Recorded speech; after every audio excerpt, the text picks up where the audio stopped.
Hello friends, how are you all. कैसे हो सभी। मेरा नाम है सतीश और आप देख रहे हो IAS concept channel in Hindi. तो फ्रेंड्स, आज से हम अपने टॉपिक की शुरुआत करने जा रहे हैं मॉडर्न हिस्ट्री में मुगलों का पतन, डिक्लाइन ऑफ मुगल एम्पायर। तो शुरू करते हैं। इस मुगलों के पतन की जो श्रृंखला है, इस मुगलों के पतन में जो शासक हुए वो सभी मैं इससे पहले वाली क्लास में बता चुका था। अब यहाँ से शुरू करते हैं। तो मुगलों के पतन की श्रृंखला में सबसे पहला शासक है बहादुर शाह प्रथम। और मुगलों का पतन पूर्ण रूप से कब होता है?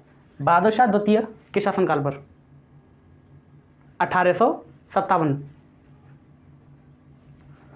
तो मुगलों के पतन में सबसे पहला शासक है बहादुर शाह प्रथम। इसका कालक्रम समयकाल कब से कब तक है? तो इसने शासन किया था 1707 में, जब औरंगजेब की मृत्यु हुई उसके पश्चात ही मुगलों के पतन की शुरुआत होती है। तो 1707 से 1712 ईस्वी बहादुर शाह प्रथम का समयकाल है ये। तो जब औरंगजेब की मृत्यु हुई 1707 ईस्वी में, औरंगजेब की मृत्यु के बाद मुगलों का शासन अब धीरे धीरे अपने समापन की ओर आगे बढ़ने लगा। जब औरंगजेब की मृत्यु हुई उसके पश्चात जो शासक बना वो था बहादुर शाह प्रथम। इसके शासनकाल में, इसके साम्राज्य में इसी के समय से मुगलों के पतन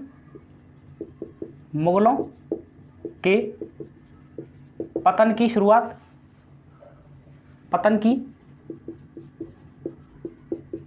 शुरुआत होती है। मुगलों के पतन की शुरुआत होगी तो इसके समयकाल में मुगल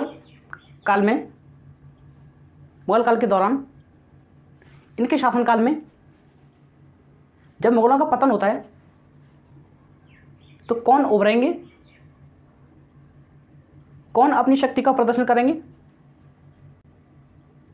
तो वो होते हैं दरबारी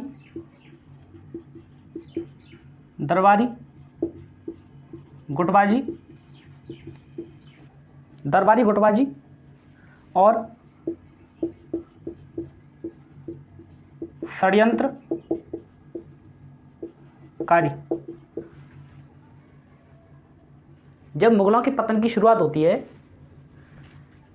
तो ये तो ठीक है कि मुगलों के पतन की शुरुआत हो रही है, यहाँ से मुगलों का धीरे धीरे पतन हो रहा है, मुगलों की सीमा सिकुड़ती हुई जा रही है। तो जब मुगलों की सीमा सिकुड़ रही है तो इनका स्थान कौन लेगा? तो इनके स्थान पर उभरते हैं दरबारी गुटबाजी और षड्यंत्रकारी। इनके दरबार में षड्यंत्रकारी होते हैं दरबारी गुटबाजी। ये गुट हैं। तो इन गुटों में कौन कौन है? और राजपूतों का अपना अलग गुट था। राजपूतों का गुट, ये गुट हैं। तो इन गुटों में कौन कौन है? तो इन गुट में है ईरानी गुट,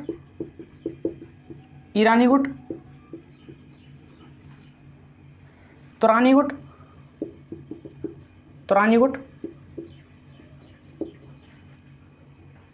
अफगानी गुट और कौन थे? हिंदुस्तानी गुट, अभी देखो हम पढ़ क्या रहे हैं इसमें हम पढ़ क्या रहे हैं, इसमें हम पढ़ रहे हैं कि मुगलों के पतन की जब शुरुआत होती है तो 1707 ईस्वी में मुगलों के पतन की शुरुआत कब से होती है, 1707 से, और पूर्णतः मुगलों का पतन होता है 1857 में। तो 1707 ईस्वी में औरंगजेब की मृत्यु होती है। किसकी? औरंगजेब की मृत्यु होती है। तो इसके पश्चात शासक कौन बनता है? बहादुर शाह प्रथम। कौन शासक बनता है? कौन शासक बनता है? बहादुर शाह प्रथम। बहादुर शाह प्रथम जब शासक बनता है तो इसी के समय काल से मुगल अब धीरे धीरे सिकुड़ने लगेंगे। मुगलों की सीमा धीरे धीरे सिकुड़ने लगेगी। तो जब मुगलों का धीरे धीरे पतन होगा तो इनके स्थान पर कौन उभरेंगे? कौन शक्तिशाली साबित होंगे? तो अब धीरे धीरे क्या है, दरबारी गुटबाजी हैं, दरबारी गुट हैं, और क्या है, षड्यंत्रकारी। अरे दरबारी गुट हैं तो इन गुट में कौन कौन है? तुरानी गुट हैं, ईरानी गुट हैं, अफगानी गुट हैं, राजपूतों का अपना गुट था, और अपने हिंदुस्तानी गुट था। तो जब औरंगजेब की मृत्यु हुई तो यहाँ से अब होता है मुगलों का पतन। मुगलों के पतन की शुरुआत मुख्यतः कब से होती है? बहादुर शाह प्रथम 1707 ईस्वी से। अब हम देखते हैं मेन मुद्दे पर आते हैं। 1707 ईस्वी में जब औरंगजेब की मृत्यु हुई तो इसके पश्चात शासक बनता है बहादुर शाह प्रथम 1707 ईस्वी से 1712 ईस्वी तक। अब देखते हैं इसके शासनकाल में इसने क्या किया था। ठीक है, तो अब देखते हैं बहादुर शाह प्रथम के बारे में। बहादुर शाह प्रथम ये पहले शासक हैं मुगलों के पतन की इस श्रृंखला में। औरंगजेब की मृत्यु के बाद जो शासक बने वो बहादुर शाह प्रथम। इनका समय काल है 1707 ईस्वी से 1712 ईस्वी। 1707 ईस्वी से जब 1707 ईस्वी में औरंगजेब की मृत्यु हुई तब से और 1712 ईस्वी तक बहादुर शाह प्रथम का समयकाल है। अब इनके शासनकाल में सिख गुरु बंदा बहादुर का इनके साथ क्या होगा? विद्रोह होगा। बंदा बहादुर का विद्रोह होगा और बंदा बहादुर को ये लोहगढ़ में पराजित करेंगे। बहादुर शाह प्रथम के साथ सिख गुरु बंदा बहादुर का विद्रोह होगा और सिख गुरु बंदा बहादुर को ये लोहगढ़ में क्या है? पराजित करते हैं।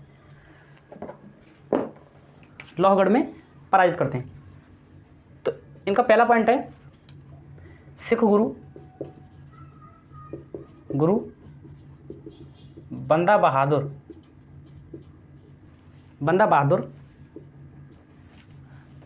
का विद्रोह होगा। तो ये लोहगढ़ में पराजित करेंगे। सिख गुरु बंदा बहादुर का इनके साथ विद्रोह होता है तो ये लोहगढ़ में बंदा बहादुर को पराजित करते हैं। दूसरा इनका कार्य है कि इन्होंने जजिया कर को समाप्त कर दिया। ये जजिया कर क्या है? जजिया कर मतलब होता है टैक्स।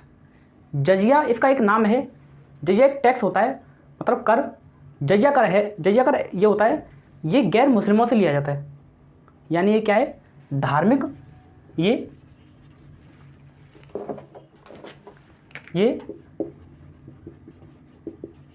धार्मिक कर है। जजिया कर क्या है? गैर मुस्लिमों से, यानी जो मुस्लिम नहीं है उनसे लिया जाता था। क्यों लिया जाता था? उनकी सुरक्षा के बदले में। जो मुस्लिम नहीं है उनकी जो सुरक्षा करेगा शासक, तो उसको क्या टैक्स चाहिए, तो उस टैक्स का नाम था जजिया कर। तो इस जजिया कर को बहादुर शाह प्रथम ने समाप्त कर दिया। इन्हीं के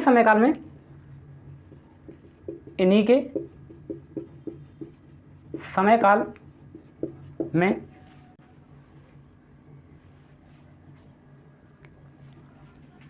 मराठावाड़ा क्षेत्र में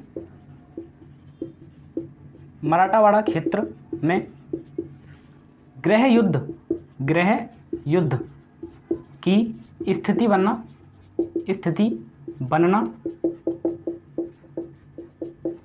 शुरू होगा। यानी इन्हीं के समय काल में मराठावाड़ा क्षेत्र में गृह युद्ध की स्थिति बनना शुरू होता है। अब इनके इतिहासकार हैं, इनके सरकारी इतिहासकार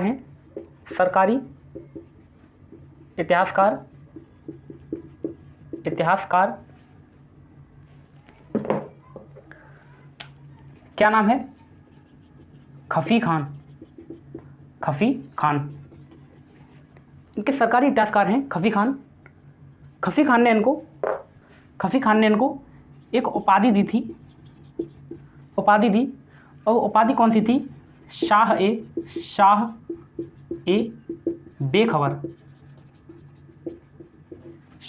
बेखबर।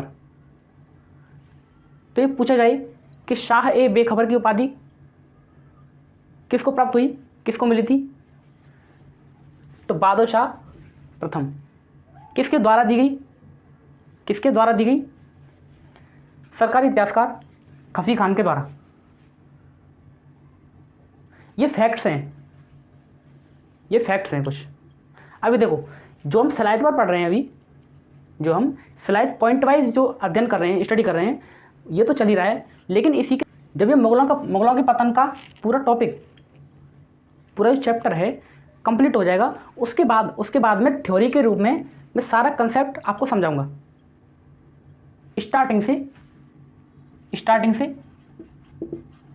और एंड तक। सबसे पहले हम देखेंगे पॉइंट वाइज इस रूप में। इसके बाद में जब ये पूरा टॉपिक कंप्लीट होगा, तो जैसे मैं अभी पॉइंट के रूप में समझा रहा हूँ, इसके साथ साथ मैं आपको समझाऊंगा भी और पॉइंट वाइज नोट भी कराऊंगा। लेकिन जब ये पूरा कंप्लीट हो जाएगा, ये चैप्टर पूरा कंप्लीट हो जाएगा, तो बाद में मैं पूरा थ्योरी के रूप में आपको समझाऊंगा और पढ़ाऊंगा भी। तो इससे क्या है, आपका रिवीजन भी होगा और नोट्स की भी समस्या खत्म होगी। आप शॉर्ट नोट्स बनाना चाहें तो आप इस प्रकार से शॉर्ट नोट्स बना सकते हैं। नहीं, व्यापक जो नोट्स होते हैं थ्योरी के रूप में जो समझाऊंगा मैं, वो बाद में कराऊंगा। अभी मैं पॉइंट वाइज नोट करा रहा हूँ और साथ साथ समझाऊंगा भी। तो देखते हैं, सरकारी इतिहासकार खफी खान ने कौन सी उपाधि दी इनको? शाह ए बेखबर। तो आज के लिए इस टॉपिक को, इस क्लास को यहीं तक सीमित रखते हैं।